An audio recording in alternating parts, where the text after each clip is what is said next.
Shepherd Bushiri and his wife Mary remain fugitives, wanted by the South African government. What is the mood in Malawi? Are people sympathetic to the couple, or do they feel they should be extradited to face the music? Daniel Mababa, Malawian-based journalist, joins me now to talk about this. Daniel, good evening. It's good to have you with us on the news feed late night. How's the news received in Malawi that Shepherd Bushiri and his wife are back in the country, despite the fact that they're out on bail and face corruption and fraud charges in South Africa? Thanks for the contact, and thanks for having me. Well, the reactions on the street are mixed, as you may expect. There are people who are happy to have Prophet Bushiri and his wife Mary back home. They know these are Malawians. Whatever happens, they are Malawians. There are people wondering how they got into Malawi, why. Everyone knows they are being wanted, or they are answering court cases in South Africa. And when news broke that they have crossed the borders into Malawi, it was shocking news. I was personally surprised. Like, how did they get away from South Africa?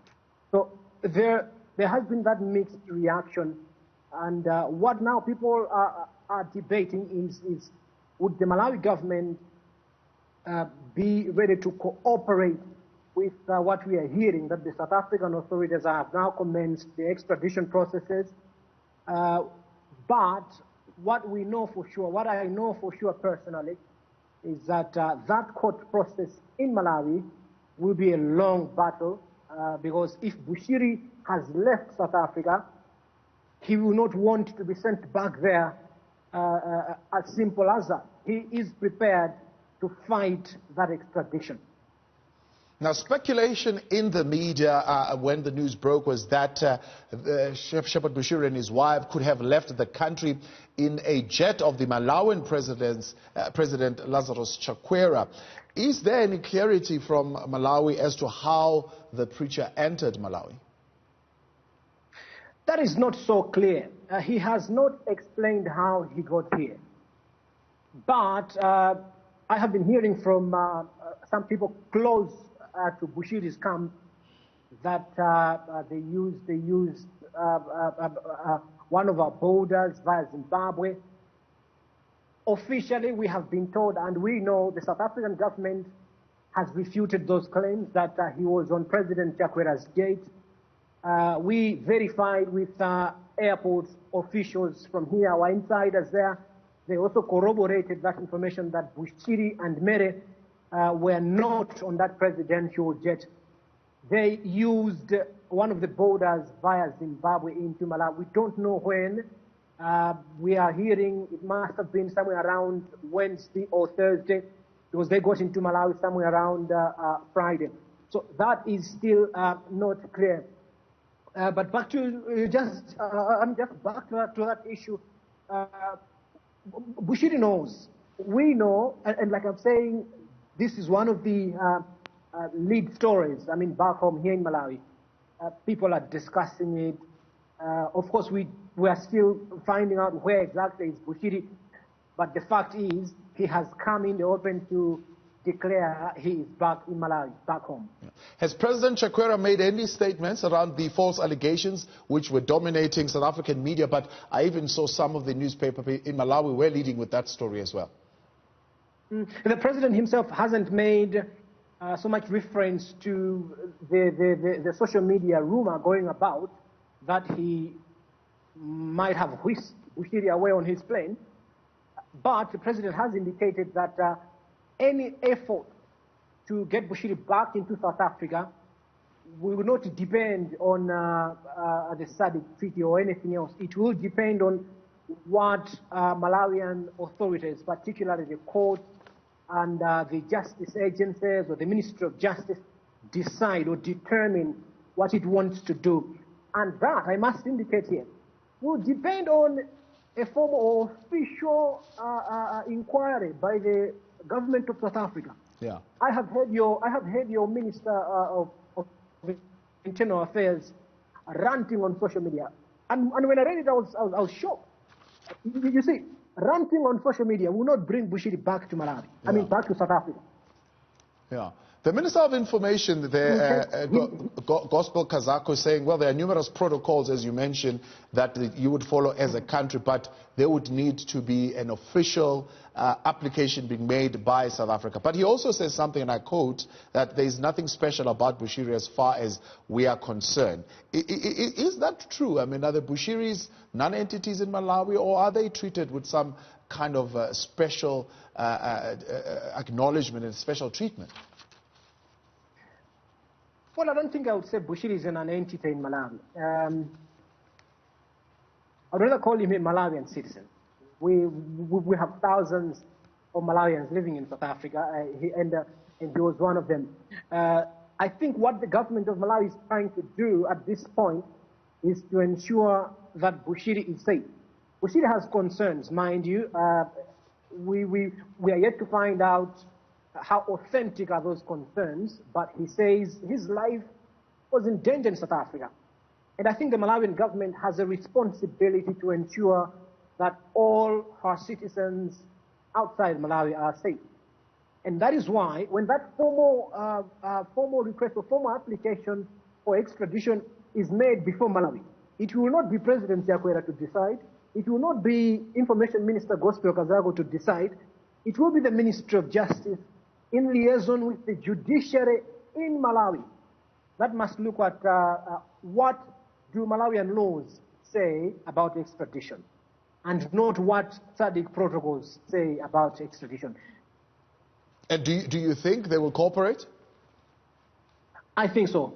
I have no reason to doubt why Malawi should not cooperate with South Africa. You see, South Africa is a key bilateral partner for Malawi on trade and just basic bilateral relations. And South Africa will be the last country that Malawi will want to annoy. Malawi loses out in terms of trade and just basic bilateral relations. South Africa is so key in that area.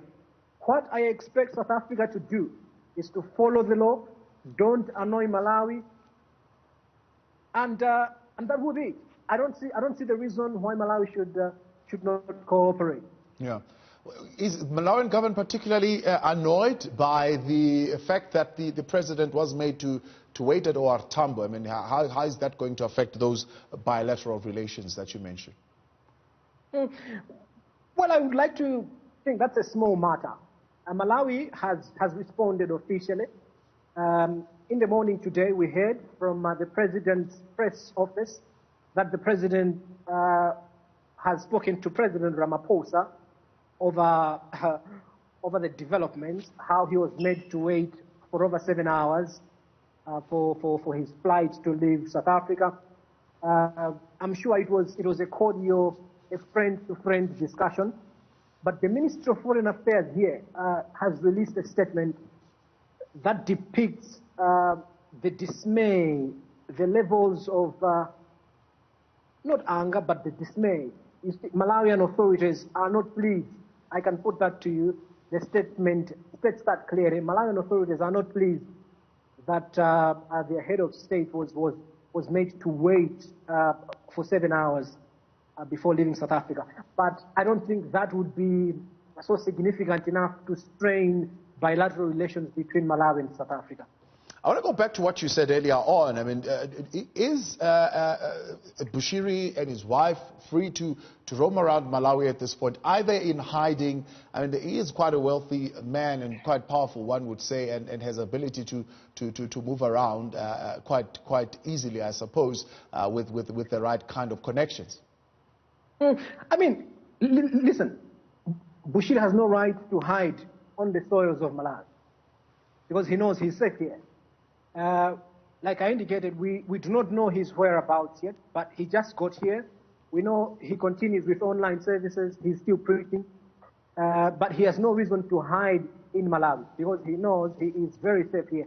Like you say, he has his security apparatus that I suspect indicated to him, sir, your life is in danger in South Africa, why don't we leave? So he has his security apparatus. But suffice to say that he has no reason to hide. There is, according to the laws in Malawi, he's a free citizen. Bushiri is wanted in South Africa, and if South Africa wants Bushiri in South Africa, it must cooperate with the laws of Malawi. Like I indicated, Bushiri has the right to fight extradition. I will give you a case in point. Malawi wanted a fugitive, a murder fugitive. Amisozi Chantunya. He lived in South Africa. He fought his extradition up to the Constitution, up to the Supreme Court of South Africa. Bushiri has the same right. And Misozi Chantunya roamed around South Africa as a free man because he was free there. He was wanted in Malawi. I do not expect Bushiri to be hiding in Malawi. No. Yeah. You're saying he's continuing to conduct services on lines, it's just only on weekends, or are the services going on even on weekdays? Services that are going on even on weekdays.